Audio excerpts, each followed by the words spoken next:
नमस्कार, मैं डॉक्टर वैशाली। मेरे channel doctor Vaishali health and beauty में आप सभी का स्वागत करती हूँ। आज जो वीडियो मैं आपके साथ शेयर करने वाली हूँ वो है मिट्टी। तो आज हम देखेंगे कि मिट्टी क्या है। हमारे आजू बाजू में सब तरफ मिट्टी ही मिट्टी है। हम चलते भी है तो मिट्टी पर चलते हैं, हवा में सांस लेते हैं तो आजू बाजू में मिट्टी रहती है। लेकिन ये मिट्टी कितने काम की है, कितने रोगों में ये काम करती है, तो ये सारी चीज़ें हम आज आपके साथ शेयर करने वाले हैं। तो सबसे पहले मिट्टी को अनेक नामों से जाना जाता है। इसे मिट्टी भी कहा जाता है। इसे मिट्टी क्यों कहा गया? क्योंकि इसमें मिटाने का गुण है। ये सारी चीज़ों को बनाती है और मिटा भी सकती है, इसलिए इसको मिट्टी भी नाम दिया गया है। उसके बाद इसको खनिजा भी कहते हैं, क्योंकि धरती से तो खनिज निकलते हैं, इसलिए इसको खनिजा कहा जाता है। इसे अमृता भी एक नाम दिया गया है। अमृता क्यों? देखिए, हमें अगर एक आधी चींटी भी काटती है तो हम सिंपल ऐसे ही बात कर देते हैं कि अरे मिट्टी लगा लो, क्योंकि हमें पता है मिट्टी लगाने से जो चींटी ने काटा है वहाँ पे स्वेलिंग नहीं आएगा।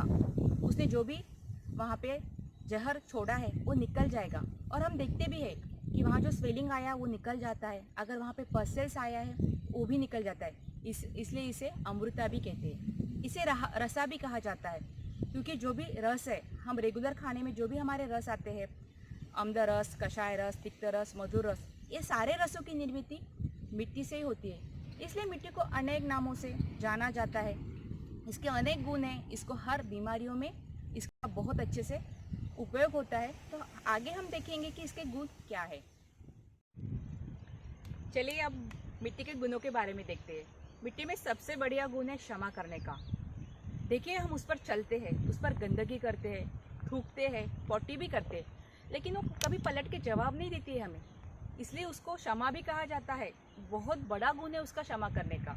उसके बाद जल शुद्धि का गुण मिट्टी में ही है, क्योंकि जब भी पानी गंदा होता है, हमने देखा है तालाबों का पानी, नदी का पानी, और किसी जगह पे हम एक आधा गड्ढा खोद के भी अगर पानी निकालते हैं तो देखेंगे कि थोड़ी देर में वहाँ का पानी क्लीन हो जाता है। तो मिट्टी में पानी शुद्धि करने का भी अपना नेचुरल गुण है।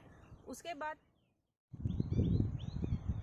इसे दुर्गंध नाशिनी भी कहा जाता है, क्योंकि जहाँ भी गंदगी होती है उस जगह पर अगर हम मिट्टी डाल देते हैं तो वहाँ की गंध थोड़ी देर में मिट जाती है।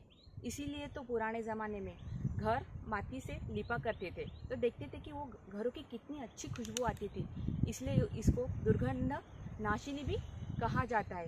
इसके साथ साथ इसको ठंडी और गर्मी में भी बहुत अच्छे से काम करती है। इसीलिए तो साधु लोग जब भी बाहर घूमते हैं, जो लोग साधु रहते हैं, बिना वस्त्र के वो घूमते हैं, तो वो अपनी बॉडी पर मिट्टी लगाकर घूमते हैं, क्योंकि इसको गर्मी को सहने की भी शक्ति है और ठंडी को सहने की भी शक्ति है। गर्मी में ये बॉडी गर्म नहीं होने देती है, धूप नहीं लगने देती है। ठंडी के दिनों में ये ठंडी नहीं लगने देती है, इसलिए साधु लोग हमेशा अपनी बॉडी पर मिट्टी लगाकर घूमते हैं। इसमें क्रेडियम थेरेपी का भी गुण है, जो ग्रंथियों को प्रभावित कर बीमारियों को नाश करने का काम करती है। साथ साथ ये अग्नि को नाश करने का भी काम करती है। हम देखते हैं जहाँ भी आग लगती है तो वहाँ मिट्टी डाल देते हैं, मिट्टी से आग बुझती है, तो ये आग बुझाने का भी काम मिट्टी बहुत अच्छी तरह से करती है। इसके बाद हम देखेंगे कि ये चिकित्सा में किस तरह से काम करती है। मिट्टी की चिकित्सा करने के पहले हमें मिट्टी किस तरह से हो ये जानना बहुत ज़रूरी है। मिट्टी लेते समय ऐसी जगह की लेना है कि जहाँ गंदगी ना हो, जहाँ की मिट्टी का स्मेल ना आता हो। तो ऐसी मिट्टी हमें कहाँ मिलेंगी? खेतों में बहुत अच्छी तरह से मिट्टी हमें मिल सकती है। मिट्टी लेते समय हमें 2 फीट अंदर की मिट्टी लेनी है। 2 फीट अंदर की क्यों? कि ऊपर की मिट्टी पर बहुत बार ऐसा होता है कि पेस्टिसाइड्स मारे हुए होते हैं, ऊपर की मिट्टी पर गंदगी होती है, तो गंदगी उस मिट्टी में ना आए, इसलिए हमें 2 फीट अंदर की मिट्टी लेनी है। लाने के बाद उसको अच्छे से सुखाना है। सुखाने के बाद बारीक करना है। बारीक करके हमें उसको छान लेना है, जिससे छानना इसलिए कि जो भी मिट्टी में कंकर है वो वहाँ से हट जाएंगे, और ऐसी मिट्टी को हमें यूज़ करना है। अब यूज़ करने के पहले हमें इसे भिगाना है।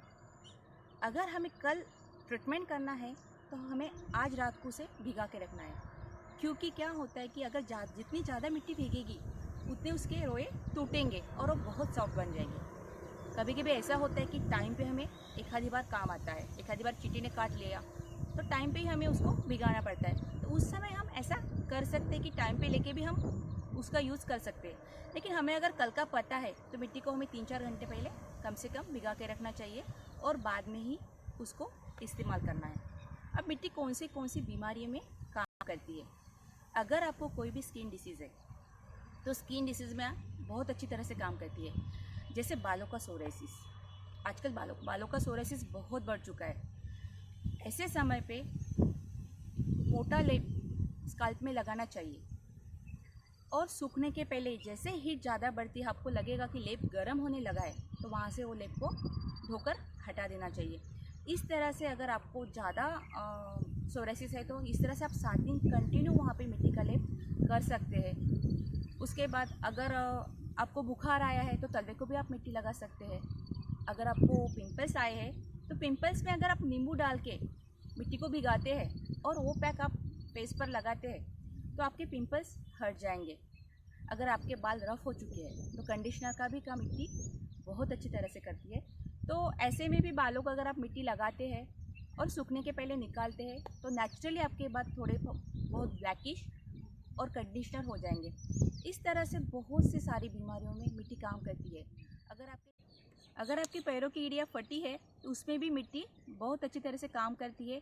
आपकी फटी हुई एरिया कुछ ही दिनों में आप देखेंगे कि फटी हुई एरिया भर चुकी है।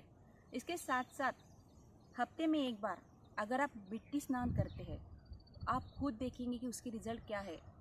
तो मिट्टी पूरे बॉडी को आपको मिट्टी लगानी है, थोड़ी देर 5-7 मिनट आपको रुकना है, उसके बाद ठंडे पानी से आपको नहाना है। तो आप देखेंगे कि उससे आपके बॉडी के पोर्स ओपन हो जाएंगे, आपकी बॉडी का ऑक्सीजन लेवल बढ़ेगा और आपकी स्किन सॉफ्ट होना चालू हो जाएंगे। अगर आप 1 महीने में 4 बार अगर इसका इस्तेमाल करके देखते हैं तो आप खुद को आपके स्किन के रिज़ल्ट दिखाई देंगे। इससे स्किन के रिंकल्स भी पूरी तरह से ख़त्म हो जाएंगे। मिट्टी के बहुत सारी चिकित्साएँ हैं, लेकिन कुछ चिकित्सा जो है वो एक पर्टिकुलरली वही बॉडी पे एक करने का टेक्निक रहता है। तो आने वाले वीडियोस में मैं आपके साथ वो भी शेयर करूँगी। अगर आप लोगों को मेरा वीडियोस पसंद आया तो इसको लाइक और शेयर ज़रूर कीजिएगा।